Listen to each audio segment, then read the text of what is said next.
সাহসীর এবং নৈচনপুর ওয়ানের উপপ্রধান মধুমিতা দি। আমি ওনাদেরকে এগিয়ে আসতে বলবো আমাদের মন্ত্রী সাহেবের হাতে পুষ্পস্তবক দিয়ে শ্রদ্ধা জ্ঞাপন এবং কৃতজ্ঞতা জানানোর জন্য। দিদি চলে আসুন।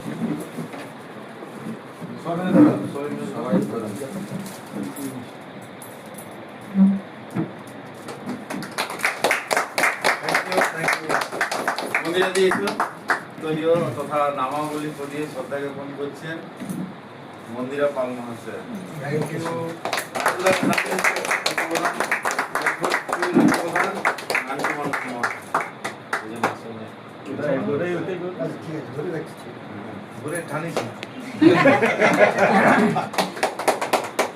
এবং মন্ত্রী মহাশয়কে ময়না রাজভোগ আছে। ভরে যাবো না শুন এত বড় মিষ্টি পাঁচ রাউন্ড দৌড়াতে হবে। আমি নিলাম, তোমরা নিজের নিয়েছি আমরা। ঠিক আছে, সবাইকে দে। বুঝতে পারলাম।